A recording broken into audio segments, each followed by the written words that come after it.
கர்த்தருடைய பிரசுத்த நாமத்திற்கு மகிமை உண்டாவதாக. இந்த காலவேளை உங்கள் அனைவரையும் ஆண்டவராகிய இயேசு கிறிஸ்துவின் இன்ப நாமத்தில் அன்போடு வாழ்த்தி வரவேற்கிறேன். விண்துளிகள் வாயிலாக இந்த நாள் சந்திப்பதிலே மிகுந்த மகிழ்ச்சி அடைகிறேன். ஆதிகாமம் 30ஆம் அதிகாரம் 30 வாசிக்கிறோம். நான் வரும் முன்னே உமக்கு இருந்தது கொஞ்ச நாள், அந்த நாள் வந்த பின் கர்த்தர் உன்னை ஆசீர்வதித்த நாள் அது மிகவும் பெருகிற்று என்று வாசிக்கிறோம்.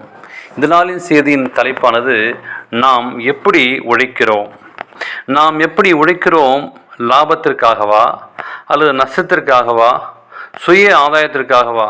டாடா, பிர்லா, அம்பானி, ராக்வெல்லர், கம்ப்யூட்டர் மன்னன் பில்கேட்ஸ் போன்றவர்கள் பற்றியெல்லாம் அநேகர் பத்திரிகையாளர்கள் வெகு சிறப்பாக உயர்வாக எழுதுகிறார்கள். ஆனால் எப்படிப்பட்ட வாழ்க்கையின் அடிமட்டத்தில் உயர்ந்தார்கள், உலகத்திலே பெரிய பணக்கார ஆனார்கள், இவையெல்லாம் எழுதுகிறார்கள்.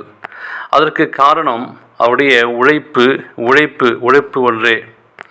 ஆபிரகாம், ஈசாக்கு, யாக்கோபு, யோபு இவர்கள் பற்றி நாம் கதைகளிலே வேதத்தில் எத்தனையோ மேலோட்டமாக படிக்கிறோமே தவிர அவர்கள் எப்படி ஐஸ்வர்யனாக உயர்ந்தார்கள் என்பதை எண்ணி பார்க்கிறோமா?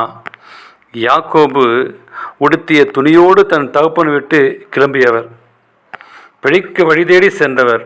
சுமார் 20 ஆண்டுகள் கழித்து திரும்ப தன் தாயகம் திரும்பும்போது அவ்வளவு பெரிய பரிவாரம். காரணம் உழைப்பு, விடாமுயற்சி, முன்னேற்றம் அடைய வேண்டும் என்ற துடிப்பு.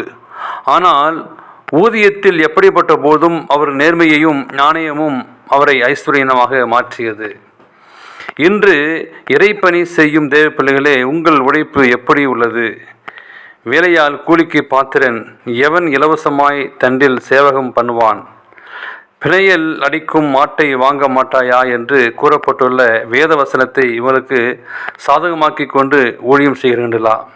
அல்லது பவுலார் கூறிய உழைக்காதவன் சாப்பிடலாகாது என்று கூறப்பட்டுள்ள வசனத்தை உயிரிட்டீர்களா?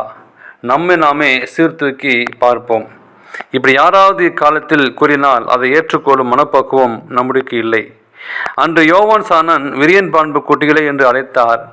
இன்று நம்மை பார்த்து யாரும் அப்படி கூறாவிட்டாலும் கர்த்தருடைய வேலையை அசதியாக செய்கிறவன் சபிக்கப்படும் என்று வேத வாக்கை உணர்ந்து கடுமையாகவும் உற்சாகமாகவும் உழைத்து அநேகரை நீதிக்குட்படுத்த நட்சத்திரங்களாகவும் நாம் பெற்றுக்கொள்வோமா?